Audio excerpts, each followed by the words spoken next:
Geminis are known to be very adaptable and versatile. And that's very good in situations that require adaptation. You move to a different city, you move to another job. They're communicative. It's very good if you want to be a newscaster, you want to sell something. They're very communicative. And witty, they have a sense of humor, intellectual, eloquent, youthful, lively. This is just an idea of what you're dealing with here. On the dark side of the negative, it can be very nervous, intense, superficial, inconsistent, cunning, and inquisitive. They like talking, reading, variety in life, multiple projects going at once, novelty and unusual. They dislike feeling tied down,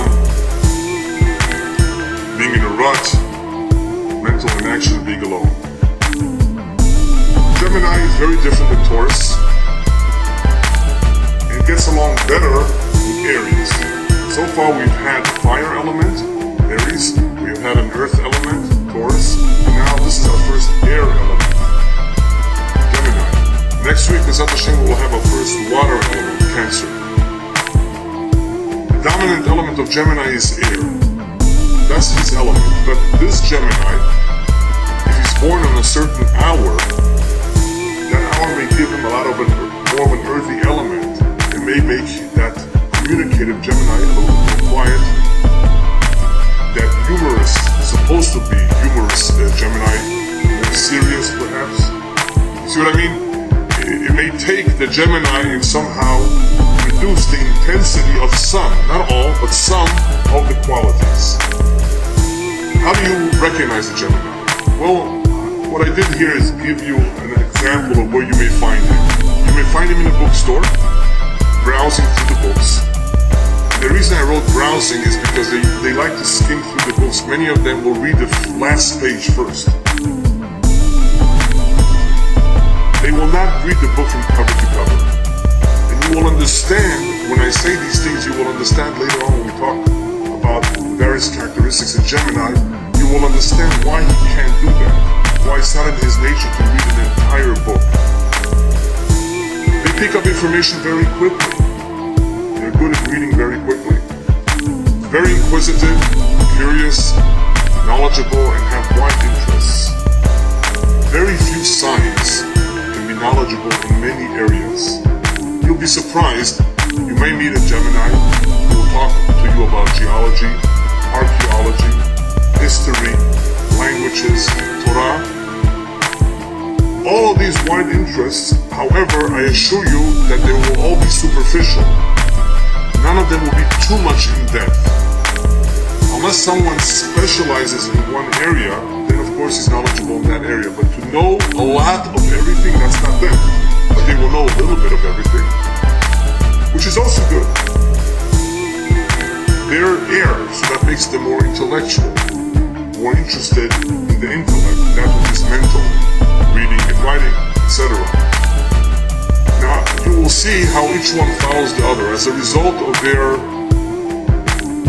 specific interests and their particular nature of being very curious and inquisitive. You will notice also that they have a nervous energy around them. Just every part of their body is always moving. It's a certain nervous energy. And that is how you can identify them. That is how you know he's a Gemini or she's a Gemini. Many of them, not all, but many of them actually talk fast, think fast, and are impatient with those who are more conservative or with those who cannot make up their mind. You can follow it if you want on the PowerPoint, if it's easier for you, or you can listen however you prefer. They don't have that much patience. So people who have a hard time making up their mind, people who are slow or conservative. Now what does conservative mean? A person who's conservative likes old-fashioned, likes tradition. And these individuals like change. So they are not necessarily going to get along easily. They are alert with their eyes, they notice things, and they tend to move around a lot. Now because of all this nervousness, every sign, by the way, has different weaknesses in their physical body. Geminis, because they overexert themselves sometimes, they have what's called nervous exhaustion.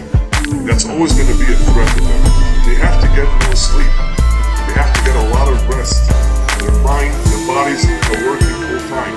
Now Aries has a lot more drive than Gemini. Much more forceful. These individuals are not going to be so forceful or aggressive, but they're going to be doing, as you're going to see, a lot of things at the same time. No matter how strong they are and how much they want to do it, you get exhausted. That's one of the problems that Geminis have almost more than any other sign. Mental exhaustion. From their nervous energy and from their activities. When you meet them for the first time, they show sympathetic friendliness. They're extroverts. They're social. They're open. And therefore you will find them to be very friendly, very sympathetic. They like people and are good conversationalists. They're good in talking. They have a sense of humor. They're loaded with witty remarks. Every other sentence, something cute or funny. They can be tactful and diplomatic, but they can also be direct and blunt. Now usually, if a sign is tactful, they're not direct and blunt. If you are direct and blunt, like Aries, you're not tactful at all. And I don't know of any Aries who's tactful. Because, I didn't say that I was bad, because sometimes you want to be direct and to the point. They can be both. What's funny about Gemini, Gemini are called the twins. Everything is double about them. They have many, many personalities. So they can have various abilities that sometimes appear to be contradictory. So they can sometimes be very diplomatic. They make good diplomats, you will see why later. But they can also be direct. And when they are direct, they can be very sharp and satirical. Does everybody understand what satirical means? Satire. They can joke in a very cynical way. They make good politicians. And many of the politicians are Geminis. Why? Now you will find out why.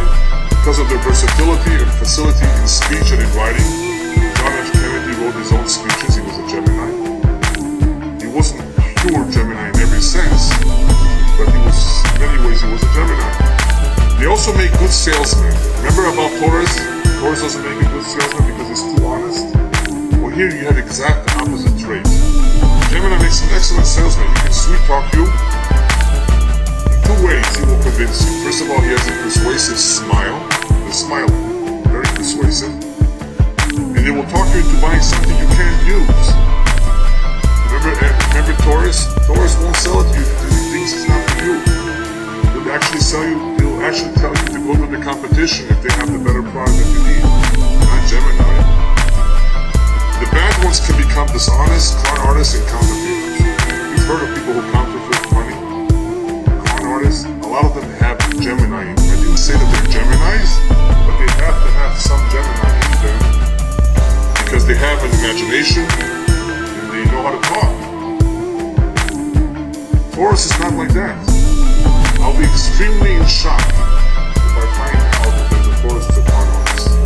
Just like I would be in shock if he's an addicted gambler. With just certain signs that are totally not in those areas. But there are exceptions. But that's not the rule. Whereas Gemini, because of their skills, they have some very good skills and talents. And one of them is speech. It's misused, it can be used in a very, very negative way. To mislead people, to cheat, to lie, right? And to be a con artist.